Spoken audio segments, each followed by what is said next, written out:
Добро вечер. Во 360 степени на МРТ1 вечерва гостува Гордана Димитриевска-Кочовска, министерка за финансии и подпредседателка на ВМРО ДПМН. Интервјуто доаѓа по објавата дека со Обединетото кралство ќе се склучуваат договор за стратешко партнерство и договор влада со влада.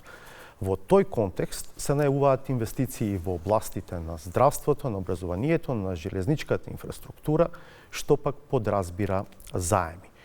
Под кои услови ќе се случи тоа и може ли да го издржат буџетот и македонската економија, вечерва ќе биде една од главните теми на кои што ќе разговараме со нашата соговорничка. Министерка Димитриевска-Кочовска, добре дојдовте и благодарам што сте дел од 360 степени. Благодарам на поканата. Премиерот Мицкоски и вице-премиерот Николовски изминатите денови рекоа дека позаемувањето пари, заемите од Обединетото кралство ќе бидат под најповолни услови за еден кредит досега.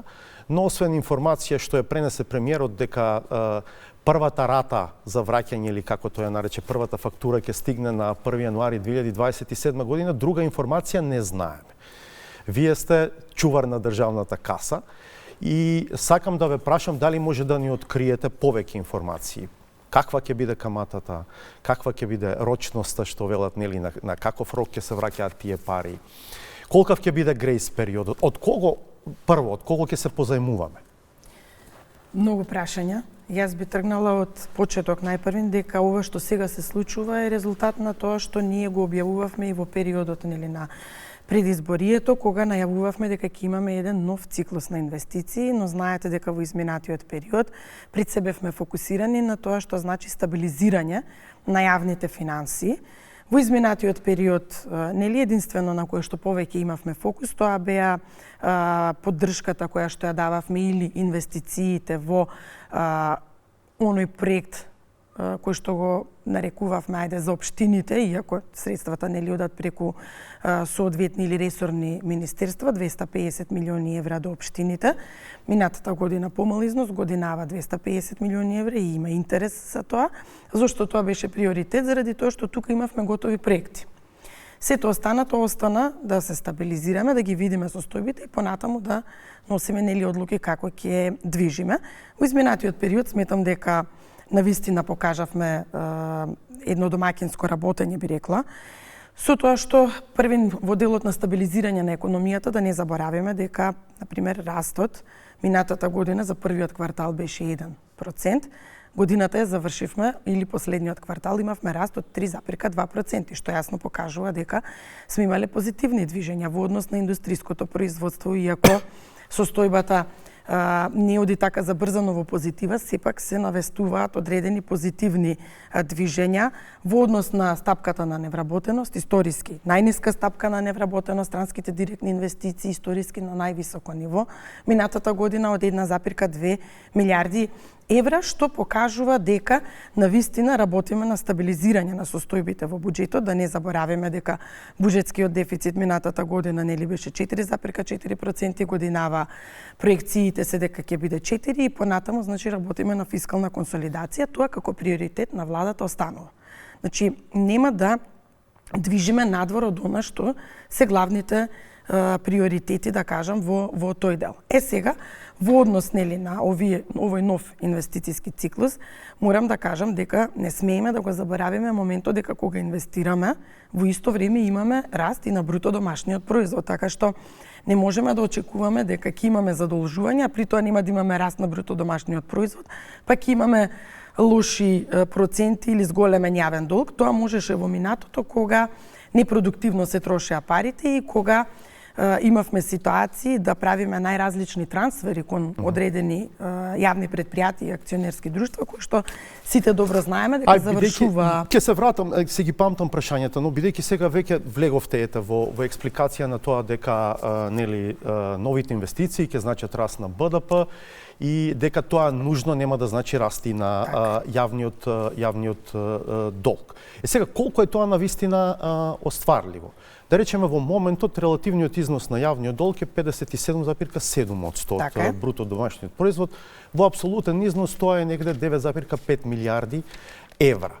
за само 1 милиарда евра зголемен јавен долг, за јавниот долг во релативен износ да остане на истото ниво, 57,7%, вас ви треба огромен раст на БДП.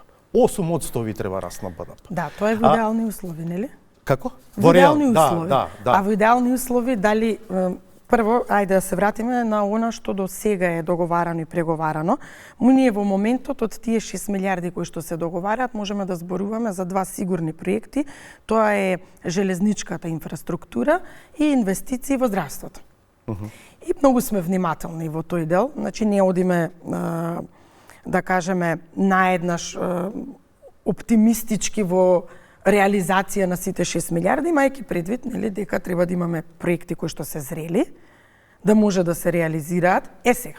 Се спомнуваат 2,2 милиарди во првиот циклус. Така е, првиот циклус подразбира некаде околу 5 години.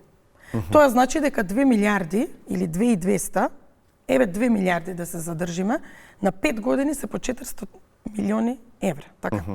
Толку е годишното зголемување на јавниот долг по однос на овие инвестиции, кои што од друга страна велам дека ќе придонесат за растот во економијата, затоа што вие во, да речеме, при реализација на железничката инфраструктура ќе имате, нели, активирано повеќе македонски компании кои што ќе работат и така натаму, значи додадената вредност ќе биде поголема. Преку ангажманот на градежна оператива од земјава. Самата железничка инфраструктура, новата пруга ќе почне да враќа дури од како ќе биде готова. Така е. Тоа ќе биде 2031 година. Министерот или 2032. Министерот за транспорт зборува за некаква сума од околу 120 милиони евра на годишно ниво кои што ќе може да се заработуваат поради зголемениот транспорт долж таа пруга. Но, например, како инвестициите во здравството ќе враќаат за БДП? Вие кога инвестирате во болница, како таа враќа утре во БДП? Навремено диагностицирање на здравствени проблеми кај луѓето, пред се кај помладата популација која што е работоспособна, подолг животен век, поздрава нација која што ќе подразбира дека помалку ќе троши за лекарства и така натаму. Видете, вие не можете сите ефекти да ги измерите преку конкретна бројка, но инвестициите во здравството сметам дека воопшто не треба да ги дискутираме, треба да ги има. Кога веќе ги споменуваме болниците во Штип и во Кичево, тие ви се веќе буџетирани во оваа година. Зошто сега пак ги спомнуваме со некакви нови извори на финансирање? Ете, токму вие сега самите давате делумен одговор на она што го зборуваме дека јавниот долг нема да расте така како што некои други го пресметуваат. Нас не било буџетирано затоа што сме предвидувале дека ќе разговараме со други меѓународни финансиски институции кои што ќе ги поддржат овие инвестиции. Во моментот се случија овие преговори со британската влада, ги ставивме како пакет и можност да ги искористиме средствата од таму и да инвестираме во овие две болници кои што веќе се буџетирани. Значи самите кажавте, буџетирањето на инвестициите е предвидено. Се мора уште една работа да потенцираме. Зголемувањето на долгот ќе оди етапно. Така, секоја година по колку ќе влечеме од тие средства, така ќе го зголемуваме и долгот. Враќањето на кредитите ќе биде после одреден период. Сега се враќаме на првото прашање. Така е, нели, под кои услови? Во овој момент не сакам да дадам најпрецизен одговор, зашто сме се уште во преговори, чекаме да се подпише најпрви меморандумот за соработка и понатаму да видиме како ќе се одвиваат работите, но станува збор за грејс период, видете. Ајде да кажеме, станува збор за проектно финансирање. Конечно, како држава да почнеме да се однесуваме како што секоја една европска држава се однесува. Имате конкретен проект. Тука, луѓето кои што користеле кредити или банкарите можат многу добро да ме разберат.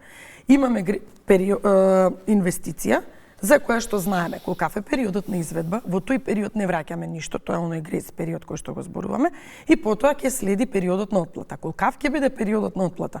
Ќе покаже физибилити студијата која што ќе каже, еве кажавте 120 милиони евра, така би требало да биде приходот на железницата. Кога ќе ги одбиеме одредените трошоци кои што ги имаат за одржување плати и така натаму, останува оној дел кој што железницата ќе може да го искористи за сервисирање на оваа обврска. Така ќе се покаже дали ќе го земе кредитот на 15-20 години, зависно од тоа каков ќе биде проектот и што ќе покаже проектот. Од кого ќе се позајмуваме, министерке? И тоа ние во преговори, Сега оставете, значи да ги завршиме работите и ќе информираме навреме Ама за ова се. значи дека сепак пред време се објавија некои работи или дека ако се уште преговарате тогаш? Не се објавиле пред време, тоа е генерално тоа што се разговара, но јас би сакала најпрви, нели, да ги имам податоците официјално, сепак сум министер за финансии, да ги имам податоците официјално, кога ќе ги имам, ќе кажам да, тоа е тоа. Тоа се комерцијални финансиски ентитети. Комбинирано, ајде да кажеме. Комбинирано. Каде што делумно учествува и британската влада, нели? Сега британската влада не крие, да речем, и на веб-сајтот нивни пишува дека тој инструмент влада со влада го користат пред се за поддршка на британската економија, на британските фирми да им овозможат работа во странство. Сега со други зборови ова истото може да се каже дека нам Британија ќе ни даде заем, за ние потоа значен дел од тие пари да ги вратиме во британската економија преку ангажман на британските фирми, така? Британски фирми ќе работат еве овде конкретно на железницата. Се обидувам да најдам соодветен одговор, би рекла истото што е, например, со реформската агенда и проектите кои што стигнуваат од Европската унија. Или истото со проектите кои што ги финансира Светската банка. Ништо поразлично, буквално ништо поразлично од тоа што го имаме и денес, што сме го имали пред 1 година, пред 3, пред 5 години. Идентично. Да, ама нема тендер. Така, нема компетитивна процедура. Така, не е така дека имаме закон за јавни набавки. Ве молам да се држиме до законот за јавни набавки. Добро. Таму не е баш дека нема тендер. Може да ни објасните малку значи, малку по-конкретно? Има во членот си е точно дефинирано дека мора да има понуди и повеќе понуди. Не може да биде само една понуда. Треба да има неколку понуди да се избере најповолната. Точно како компонента и не е така дека ќе бидат само британски компании и дека нема да бидат ангажирани македонски компании. Не велам дека нема да бидат македонски компании ангажирани. Премногу е рано за да ги додефинираме сите овие работи. Мислам дека премиерот во саботата јасно кажа на пресот кој што го имавме нели во владата, јасно кажа дека големо ќе учеството и на македонските компании, точно е дека ќе бидат дел британски компании кои што ќе ангажираат подизведувачи, кажав дека мора да има повеќе понуди, не може да биде само една понуда и ќе се избере најповолната од тие. Не е ова нешто непознато. Да, не, да речеме се спомнува 70% локална компонента. Така вели премиерот. Вие велите да почекаме да видиме што ќе биде договор. Прашањето е дали тие 70% да ги сведеме на пари ќе бидат делени на транспарентен, компетитивен начин. Тоа е прашањето, ме разбирате? Видете, ова не е прашање за мене како министер за финансии. Јас можам да кажам дека само не може да идеме и да преговараме со една компанија, туку јасен е законот за јавни набавки. Јас сум министерот за финансии кој што има задача да посочи дека имаме закон за јавни набавки кој што не ги исклучува ваквите G2G договори, напротив, се има точно пропишани правила кои што треба да се почитуваат. Во однос на тоа како понатаму, мислам дека ќе треба повеќе информации да даде министерот за транспорт. Поентата е следна, дека ова не е издавање еврообврзница на меѓународен финансиски пазар, на кој што на рамноправна условно кажано основа можат заинтересираните страни да дојдат и да дадат понуди. Ова е сепак некаков предодреден аранжман, така, во кој што се знае дека Британија ќе ги дава парите, еве вие велите комбинирано дел влада, дел комерцијални ентитети и се знае дека британски компании ќе бидат ангажирани. Што е еден вид на договарање, сега вие нема да го прифатите тоа, ама договарање во 4 очи. Не е така, не смее да биде така. Добро. Не смее да биде така. Значи јас повторно упатувам на законот за јавни набавки, не отстапувам од тоа. Повторно упатувам на истото. Сега во однос на ова што го кажавте се еврообврзницата, добро прашање и еднаш за секогаш да го расчистиме. Издавањето на еврообврзница на кратки рокови 5-6 години во суштина не значи проектно финансирање. Вие кога имате огромни проекти во големи износи кои што ќе значат додадена вредност и за идните генерации, вие мора да го споделите тој трошок и со идните генерации. Не можете цел товар да го носите денес. Ситуацијата со Коридор 8-10. Рековме ќе биде буџетско финансирање. 2023 година имаме најголемо префрлање на средства кон Бехтел, 14 милиарди и 500 милиони денари, тоа се нешто повеќе од 230 милиони евра. Истата година, 2023, издадена еврообврзница со која што е финансиран овој дел, со камата од 7%. Дали е тоа во ред? Ние велиме, при тоа немате грейс период, немате ништо, Ние велиме, одиме со проектно финансирање, кое што ќе биде поевтино од овие 7%, тоа го најави и премиерот и тука воопшто не треба да имаме дилема, кое што ќе подразбере во годините, се знае што е проектно финансирање. Најпрвин треба да инвестираме во нештото и да не плаќаме и да вршиме отплати. Ако сакаме да бидеме, јас мислам дека ние за државата треба да се грижиме, исто како што се грижиме и за сопствениот буџет. Ајде вие земете, купете стан со потрошувачки кредит. Еве, да видиме кој е спремен да купи стан со потрошувачки кредит. Не постои таков. Освен ако е на некој друг начин или чекаме нешто да продадеме од наследство па да го исплатиме. Мене знаете, ве разбирам. Вие разбирам поентата. Мене само што ми е прво дилемата. Една од главните ваши забелешки на договорот со Бехтел и Енка беше тајноста на договорот. Добре. И сега едно од прашањата ќе бидат ли јавни овие договори? Сигурно. Самите кажавте, уште не сме додефинирале се, ние веќе скоро сите работи ги споделивме. Тоа значи дека нема ништо тајно и нема ништо скриено. Да, ама таму, например, една од главните работи на кои што вие преговаравте како опозиција, еве се сеќавам, беше, да речем, авансното финансирање на проектот. Ние сега ви велиме дека такво нешто и мислам дека го спомна, првата фактура ќе стигне во 2027, а ќе почне да се работи порано, значи немаме авансно.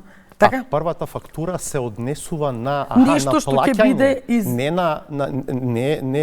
моето разбирање е дека парите ќе ги позајмиме и дека не, апсолутно, значи парите ќе ги влечеме така како што ќе реализираме. 5 години ние ќе повлекуваме средства на кој начин?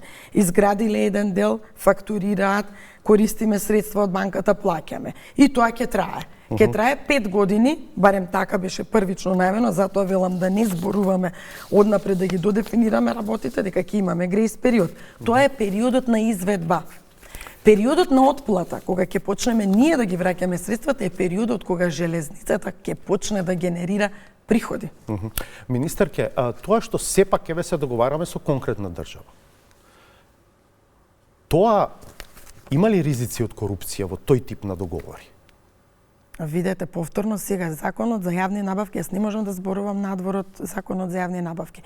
Законот за јавни набавки во овој дел не е променет, не знам, 15 години наназад. Така? И сега јас не можам да знам и претходните влади колку имале такви можности да користат и колку користеле. Можеме да го провериме тоа, да видиме дали имало таков тип на постапки. Во одбраната имаме. Да.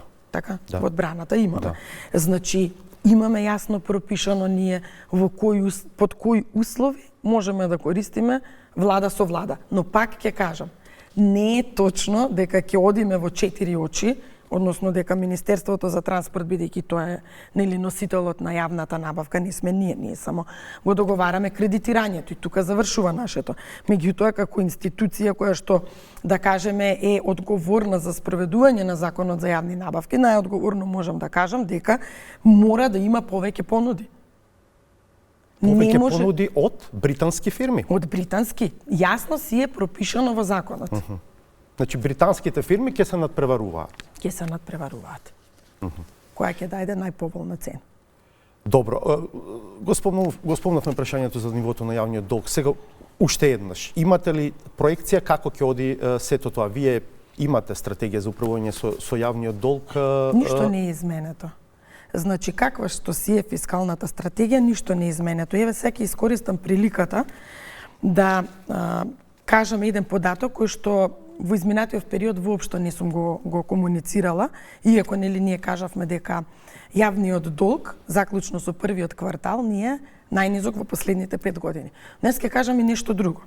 Секој еден граѓанин кој што е заинтересиран да види како работи оваа влада и како работам јас лично, ќе го отвори сајтот на Министерство за финансии, ќе ја побара состојбата на јавниот долг и ќе погледне да види заклучно од крајот на годината до првиот квартал, почнувајќи од 2018, сега јас до толку се вратив назад, нека се враќаат и повеќе, да видат дали има година, освен оваа, кога јавниот долг во првиот квартал е помал отколку крајот на годината. Што значи, во изборна година, потенцирам, во изборна година, за 36 милиони евра имаме намалување на долгот, не постои, еве ги повикувам, нека погледнат да видат, кога имаме намалување на јавниот долг во првиот квартал. Релативниот износ е прилично намален, во апсолутен износ и вие самите рековте 36 милиони евра помалку. Имаше забелешки на одредени експерти дека тоа е поради вештачко зголемување на проекцијата за раст на БДП и дека така практично вие вештачки сте го намалили на 57,7%. Порака ги повикувам сите тие експерти да го отворат сајтот на Министерство за финансии, да погледнат почнувајќи од министерот Тевдовски до денес, кога во прв квартал имаме ние намалување на јавниот долг во апсолутен износ. Ги тргнувам релативните, ги тргнувам процентите. Повелете, погледнете ги. Не сакам да зборувам, имате вие зголемување за по 300 милиони во прв квартал. Има простор да ви се забележува за релативниот износ, дека тоа е нема простор. Дека тоа е нереален. Секогаш не, апсолутно. Секогаш е истата состојба. Јас за тоа велам, еве го тргаме на страна тој дел. Иако тоа е согласно методологија и правила, не сум го измислила јас. И минатата година бил Бесими како го пресметал. На истиот начин. И претходно била Нина, бил Тевдовски, бил не знам Кирил Миновски, Ставрески, Трајко Славески, сите тие на истиот, па и Никола Поповски. Сите тие на истиот начин. Прашањето за јавниот долг е поврзано со одржливоста негова, нели? Дали државата ќе биде способна да го враќа? Ако се види стратегијата, таа во следните години предвидува раст на јавниот долг, 65 и така натаму, и негово стабилизирање. Не, нема веќе, напротив, намалуваме. Добро. Кулминацијата ја достигнавме, намалуваме. Сега ќе намалувате? Ќе намалуваме сега. Не можеме да зголемуваме. Нема да одите над 60% од БДП? Годинава би требало по проекциите да ја завршиме на 61,7 ќе видиме. Добро. Повторно тоа ќе зависи. Јас заради тоа ви велам. Да не се фокусираме само на бројките, јас сум рекла, задолжувањето може да биде оправдано само доколку тоа даде додадена вредност во економијата. Ако не даде вредност, не додаде, нема оправданост. Јас пак се враќам на истото. Дали до сега некој во првиот квартал успел да го намали долгот? Може да ме замеруваат што сакат, како велат пред фактите и боговите молчат.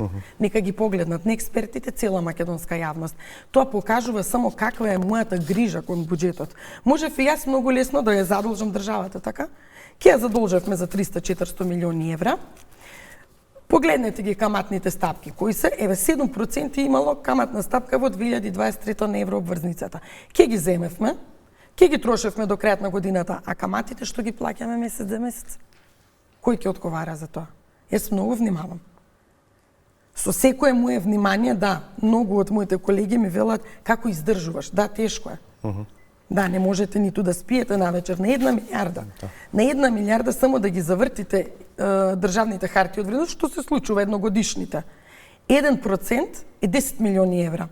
Можам да го направам тоа, не знам, во месец јануари, така, еве, сега сум собрала пари јас и до крајот на годината ќе ги платам. Зошто? Зошто не го направам во јули, во август? Јас одам по таа линија, да, не сум комотна. Што правеле? Сакам друго да кажам. Се задолжувале во првиот квартал, за потоа до крајот на годината да бидат спокојни, а каматите ги плаќале граѓаните. Оваа министерка тоа не го дозволи. Затоа пак, повелете, погледнете ги податоците на сајтот на Министерство за финансии и да видиме како работи министерката и што било во претходниот период. Добро, имате за финансирање редовен дефицит, имате за враќање, нели, стари долгови кои што функционирање и работење. Да, кои што ќе ви доаѓаат сега, еве, нови задолжувања се најавуваат за нови инвестиции. Вие сметате дека нема простор за грижа, дека јавниот долг ќе стигне нивоа кои ќе бидат неодржливи. Самите кажавте, болниците веќе се проектирани, значи прашањето е само кој извор на финансирање ќе го користиме. Железницата ќе биде дополнително, но затоа расте и буџетот. Погледнете фискалната стратегија, ќе видите како растат капиталните инвестиции. Министерот за транспорт ги спомна и Обединетите арапски емирати, и тоа во контекст, ќе искористам неговата фраза, на привлекување финансиски средства, што би значило повторно обезбедување пари, дали за проекти, дали не знам, во каква смисла. При тоа зборуваше за тоа дека тие пари се многу поевтини од моментално расположливите пари на меѓународните финансиски пазари. И од нив ќе земаме кредити? И од Обединетите арапски емирати? Секој еден кога оди по различни држави нормално разговара и за можности за финансирање, она што е најповолно ќе се искористи. Меѓутоа секако дека нели нема ние сега сме договориле овде 6 милиарди, па таму 3, па таму невозможно. Така да секој гледа нормално тоа што е најповолно во интерес на државата и на граѓаните да го направи. Дали отпаѓа варијантата со Обединените Арапски Емирати откако договоривте ваква рамка за директно финансирање секако најверојатно можеби ќе разговараат за јавно-приватно партнерство. Сега не сум информирана да кажеме во тој дел што се случува. Видете, за министерот за финансии станува официјално во оној момент кога ќе достават официјален допис институциите. Секоја друга ситуација и да се информирате исто од социјалните мрежи, да речеме, или од медиумите.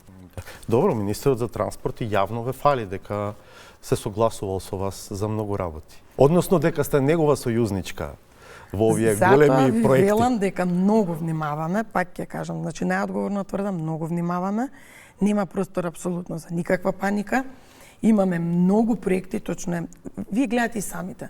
Предвидуваме одредени капитални инвестиции, на крајот знаете слаба е реализацијата. Или имаме реализација како во 2023 година, кога 200 милиони евра ги пуштивме на крајот, односно министерот претходен ги пушти на крајот на годината, плати авансно кон Бехтел, ефект немавме никаков.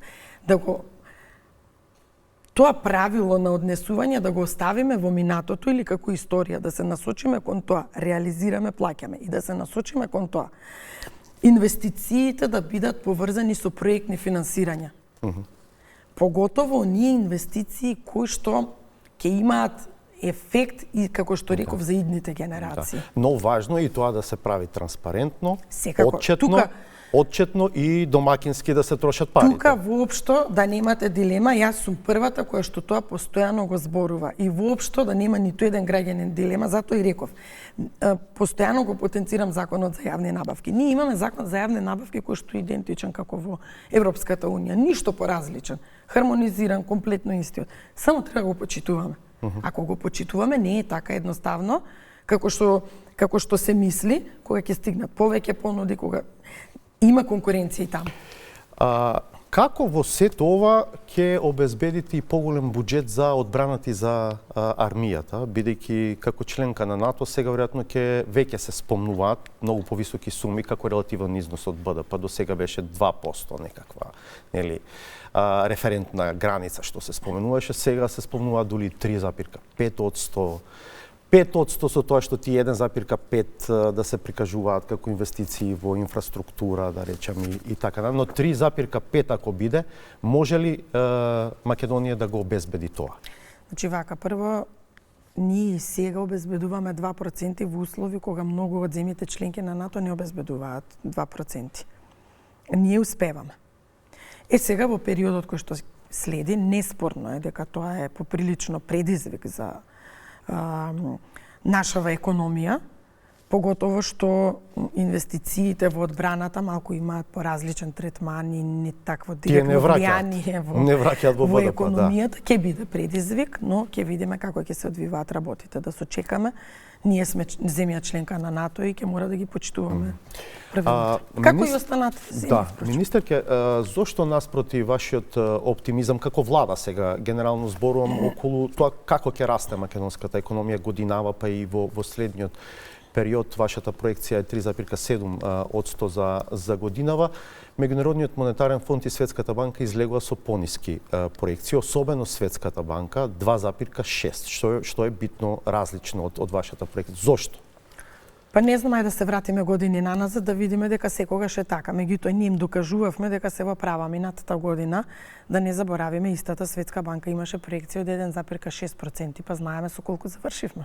Значи сакате да кажете дека врз основа на искуството од претходните години е направено ова? Да, сакам да кажам дека едноставно треба уште време за да се врати довербата кај овие институции. Ке треба уште малку време да помине, ние со нашата работа и посветеност ќе покажеме дека сме биле во право.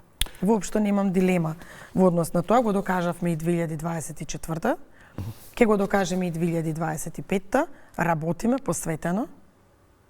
Ве видов со видео јавување од Вашингтон во моментот кога ММФ, мислам дека излезе со својата проекција, велевте не, ние си остануваме на нашата, сметаме дека е реална и објективна и дека ќе ја оствариме. Во меѓувреме и премиерот и министерот за транспорт зборуваат за раст и 4, па дури Николовски оптимисти за над 4% раст. Достижни ли се такви стапки? Значи, ве молам да се држиме до 3,7%. Сметам дека математиките кои што сме ги направиле се прецизни, врз основа нели на она што го имаме како податоци од реализацијата на капиталните инвестиции, од она како се одвиваат работите со кредитите преку Развојна банка, да речеме оној познатиот унгарски кредит за приватниот сектор.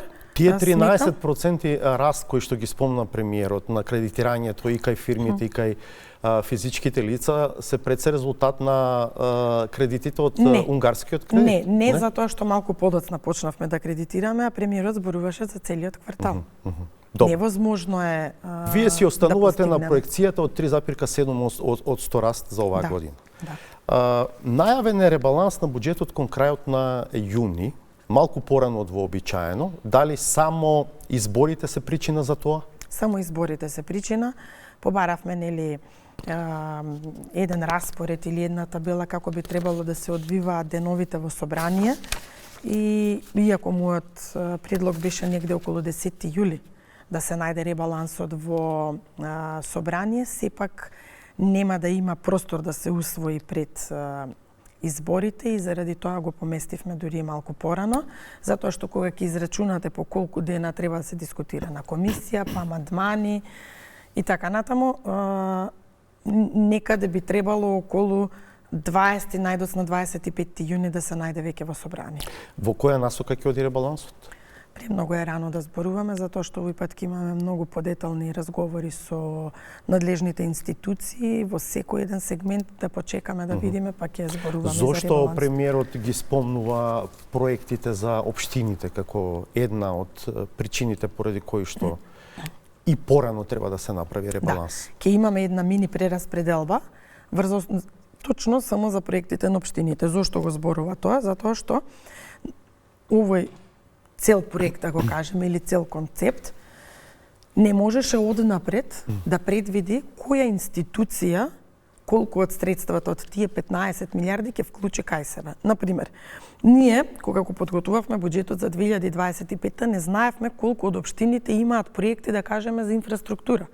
Или колку проекти имаат за Министерството за животна средина, или пак за Министерство за образование, или за детски градинки во социјала. Така што средствата се предвидува во рамки на функции на држава. Сега, откако веќе би требало оваа недела да прецизираме точно каков бил интересот на општините, нели? И колку е интерес за транспорт, колку е интерес за животна средина, на тој принцип ќе ги прераспределиме парите од функции на држава точно во соодветно министерство, затоа што пак без тоа нема да може да Имавте околу 70-80 милиони, мислам дека распоредено по ресори за таа намена до сега.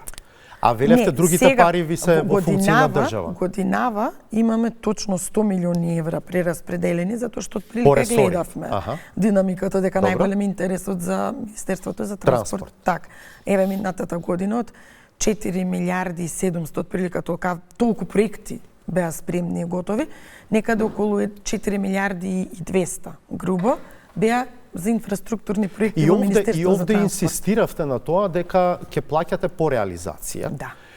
Имате ли некаква груба бројка? Колку до овој момент се реализирани пари за инфраструктурните проекти за општините? Околу 370 милиони денари, со тоа што мора да го објасниме и начинот, нели?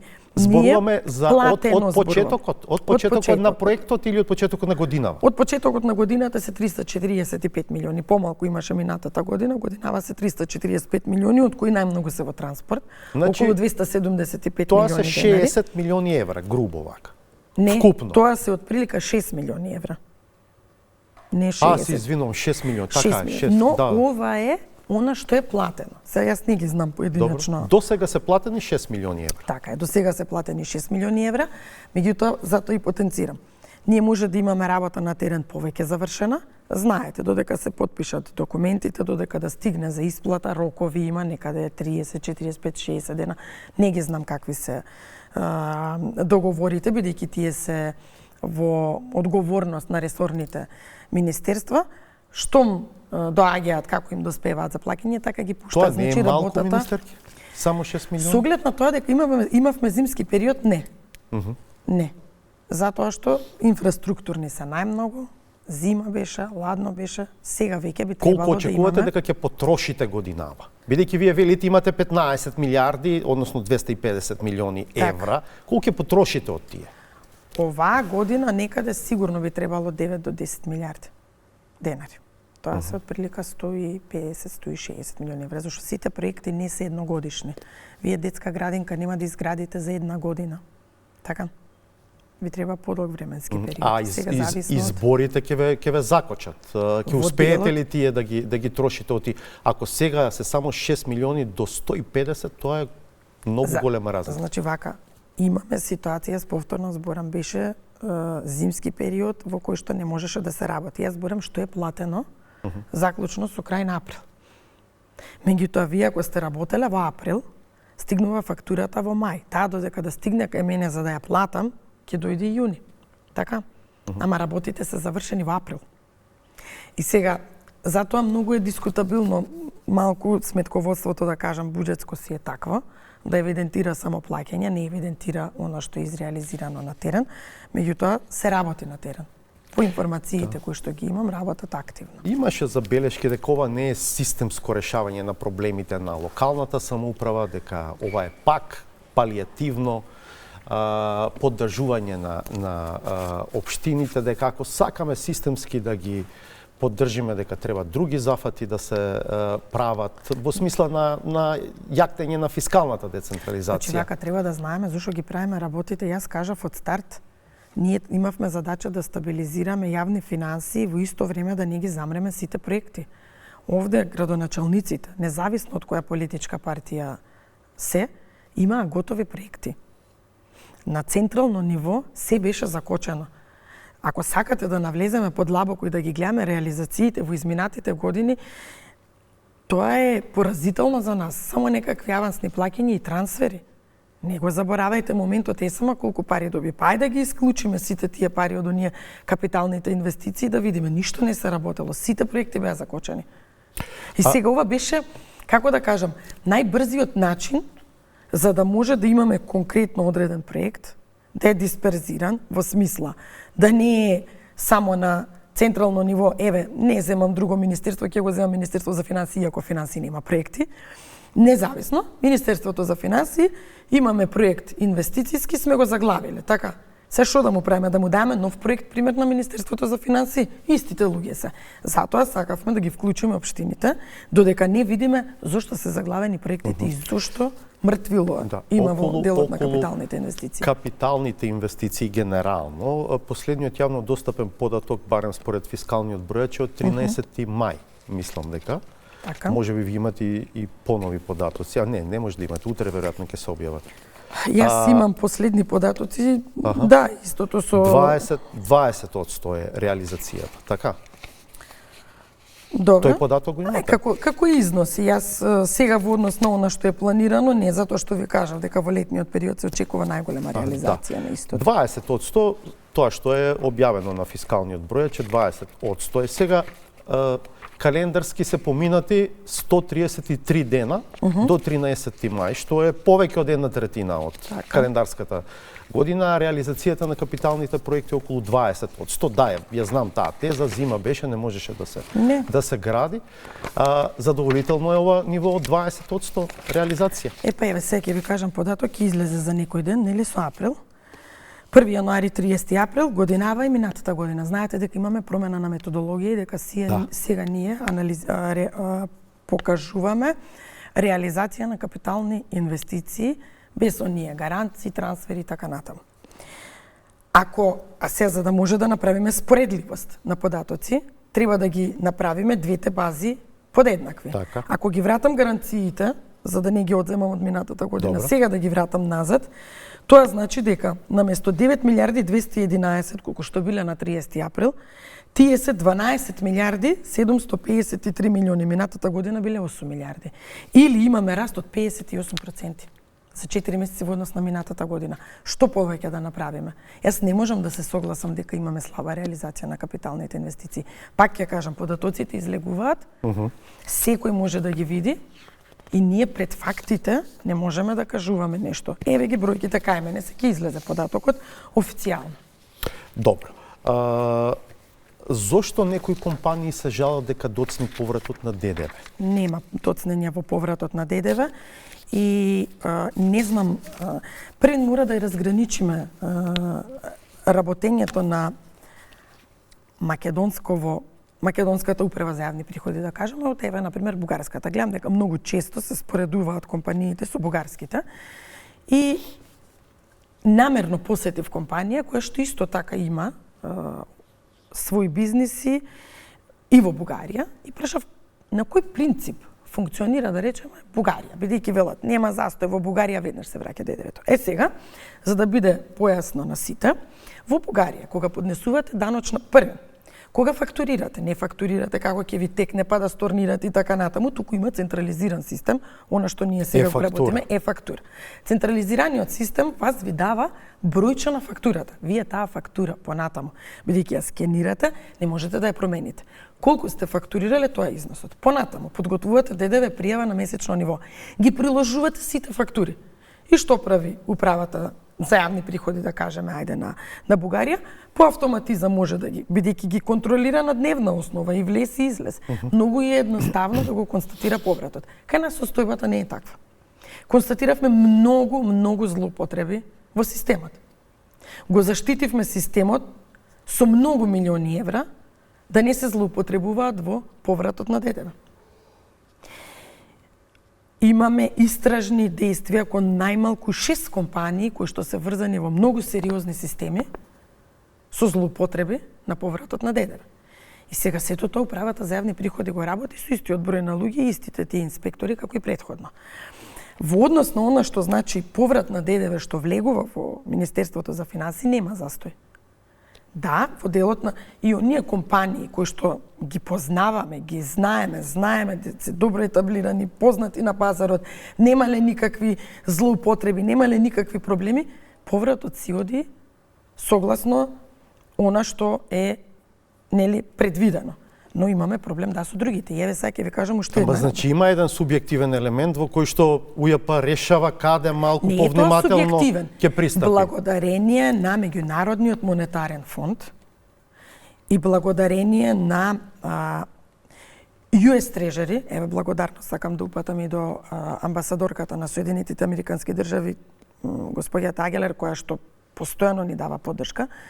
Ние направивме во управата за јавни приходи одредени индикатори кои што се вметнуваат за секоја компанија, кои што сигнализираат дали таа има одредени проблеми или нема. Дали може да е ризична или не. Нешто што претходно не се работеше.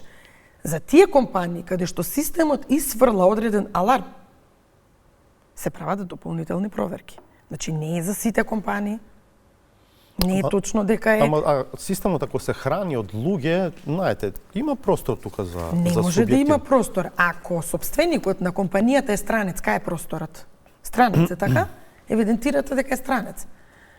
Ако имаме еден вработен, а имаме огромни приходи, можеме да го смениме фактот. Податоците се од Централниот регистар. Не може да се влие на системот. Лично ги контролирам управата за јавни приходи, затоа најодговорно зборувам. Исто како што, например, сега сме многу фокусирани кај данокот на добивка, каде што ни се појавија некои чудни феномени кои што длабенски ги разгледавме. Меѓутоа се посветува многу големо внимание во анализите. Не можете вие како држава, мала држава, отворена држава, држава која што увозно зависна, увоз имаме. Не можете вие кога ја гледате пријавата ДДВ на ниво на цела држава како да е една компанија да сте во поврат. Каде извезувате? Каде носите? Што правите? Од каде ви е тој поврат? А го спомнавте системот фактура кој што веројатно треба да придонесе и кај нас, така да биде сето тоа многу поструктурирано, па и побрзо, еве да кажеме. Кога конечно тој ќе профункционира? Последните податоци, кога бевме на пат во Турција со директорката, нели имавме средба во Турција со министерот за трговија и министерот за финансии, бевме со директорката заедно, таа ме информира дека е некаде во завршна фаза, евалуација прават, мислам дека кај ќе треба да, можеби веќе деновиве е потпишан договорот, немаме поразговарано, вообичаено еднаш неделно доаѓаат, ги дискутираме сите овие работи, особено УЈП и царина. Кога сме кај повратот на ДДВ, во текстот што се случува со тој предметот за Ристо Кармазов од Струмица? За кој што и самата објавивте дека учествувавте во делот. Тој предмет собирањето документи. Не во собирањето. Јас учествував во пописот, односно она што значи Управа за јавни приходи. Тој ден имаше две екипи на терен. Управата за јавни приходи го заврши својот дел. Сега понатаму работат Министерството за внатрешни работи и обвинителство. Не би знаела да ви кажам до каде. Она што беше обврскана Управата за јавни приходи е комплетно завршена. Наодите се констатирани, износите се огромни. Толку е тоа што можам до овој момент да кажам. Што знаете за големите промени што ги најавува премиерот и лидер на вашата партија за таму крајот на годината или почетокот на идната? Имате некаква информација? Немам никаква информација во однос на тоа. Но знам едно нешто, дека секој кој што работи честно, транспарентно и посветено, но треба не е само да седнете ви и да прифатите одредена функција да не ги решавате проблемите. Или постојано да коментирате дека ви е страв да подпишете бидејќи тој е во притвор, но притвори така натаму.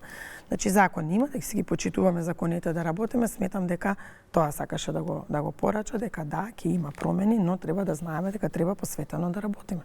И честно, секако. Честноста пред се. Да, вие вашата позиција во владата еве помина веќе колку, па ова е 11 месец, мислам дека, така, 23 јуни беше изборот на владата, тече 11-тиот месец, да. Како ја дефинирате вашата позиција во владата? Какви ви се односите со другите министри, нели по дефиниција се вели дека министрот за финансии не е никогаш во идеални односи со колегите, дека сите го мразат, ако ете смеам таков термин да искористам. Чувствувате вие тензија во односите со колегите? Јас стално велам, ова ќе го кажам како 3П, принципиелно, професионално и пријателски. Значи, пријателски однос, но принципиелен и професионален пред се. Сега, ако тоа значи дека за одредени работи не можеме да се согласиме, бидејќи нели цело време пола емисија ни отиде во дискусиите за јавниот долг, така и за трошоците. Ама тоа е важно прашање, министерке. Затоа ви велам, токму се согласувам со вас. Ако е важно, а е најважно по мене, тоа значи дека не можеме секогаш да се согласиме. Видете, министерот за финансии преку своите институции е задолжен да ги прибере парите во буџетот. Доколку не приберам пари во буџетот, заедно со моите институции, царина, Управа за јавни приходи, другите министри нема што да трошат. Така? Но ако се мачам да ги приберам, тогаш имам барем право, не си јас како Гордана, секој еден министер за финансии, сега ова го зборам како позиција министер за финансии, секој има право да каже, нели, дека не може, затоа што не може да прибереш толку пари. Се сеќам на едно интервју пред да дојдете на власт, во кое што велевте, ако работите не одат на начин на кој што јас сметам дека треба да одат, пред се поврзан со некакви принципи, нема да ме гледате мене на таа позиција. Досега сте дошле во такво искушение? Не. Не сум дошла затоа што мислам дека до сега работата ја работам посветено, честно и како што кажав. Бројките, јас можеби сум еден од оние министри кои што повеќе посветен на работа, многу помалку ќе речам ајде на пиар или појавување на одредени настани, но мојата работа е многу тешка. Односно работата на министерот за финансии е многу тешка и сметам дека треба повеќе да е посветен во министерството, во анализи на работи кои што за жал до сега и не се анализирале толку многу. И како резултат на тоа немате многу време да си посветите на тоа да си правите свој пиар, но работите... Каков менаџер сте? Како менаџирате со луѓе? Строга сте? Да. Викате? Принципиелно. Во принцип не сакам да викам. Ама сега зависи од ситуација, така. се трудите 3 пати да објасните, веќе 4-тиот пат не прифаќате. По правило треба да биде после првиот пат, да се прифати нештото и да се коригира. Давам шанси, но сум многу принципиелна и она народски кажа, многу барам влакното во јајцето. Тоа е можеби так перфекционист, тоа е можеби најголем. Луѓето што работат со мене верувам дека им е тешко само тој аспект.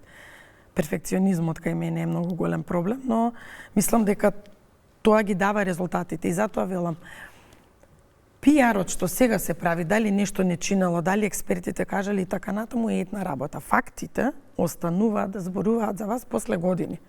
Многу министри сега не се министри, но фактите за нив остануваат и се зборат. Можеби во моментот имаше министри за финансии за кои што се зборуваше многу лошо, ма сега кога ќе ги погледнете бројките наназад ќе видите дека не работеле толку лошо. Ме сваќате? Затоа времето ќе покаже кој како работел во овој момент. Нормално заради политички популизам и пиар секој си ја турка работата на таа страна. Моја обврска е да бидам професионална и да се грижам за буџетот најдомакински, затоа што буџетот не е на оваа влада, ниту на претходната, туку на граѓаните. Јас имам одговорност пред граѓаните. Благодарам за овој разговор. Ви благодарам уште еднаш на поканата. До крај саботаж. Пријатно од мене. Се гледаме в четврток во 20:15.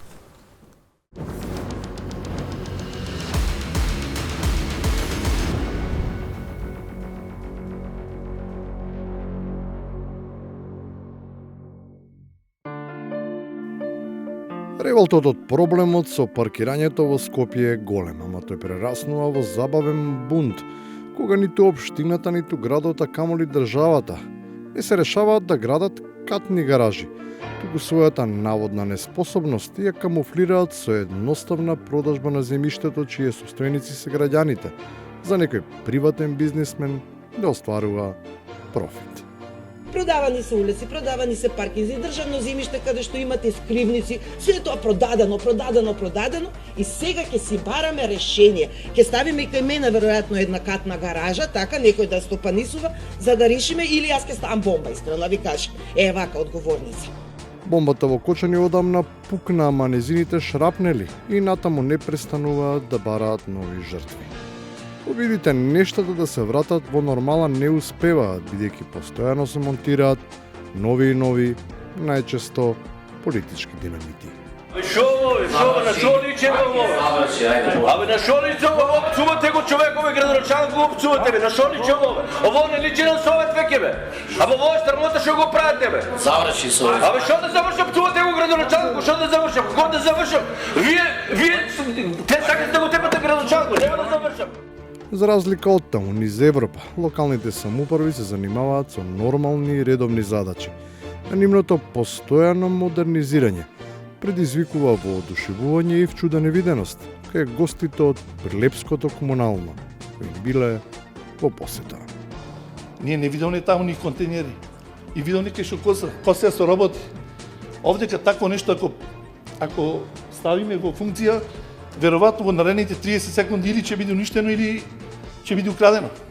Може би затоа вреди секој да си се фали со своето. Не дека направиле епохален резултат со тоа што во Кавадарци купиле цистерна, туку според председателот на Советот успеале да бидат подобри и од самите себе си. Се вложи многу пред се трезвено во однос на нова машини кои прилично направија да животот на нашите кавадарчани биде на едно повисоко ниво од аспект на хигиена, од аспект на поголемо доближување на јавните услуги кон нив и се со цел подобрување на Кавадарци како слика во територијата на општина Кавадарци.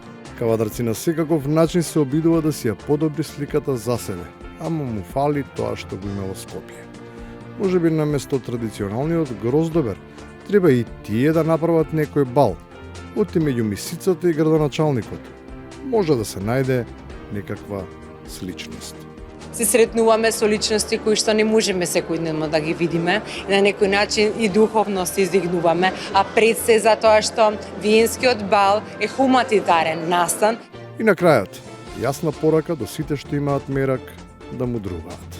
И вака да си клаите патенче на устата и да си ѓутите ќе видите најпаметни. Абе ви реков, клаите си еден патент на устите. Кај нас веќе не помага само патент на устата. на општините кои се безидејни дупки без дно. Веќе еднаш треба да им се сошијат џебовите.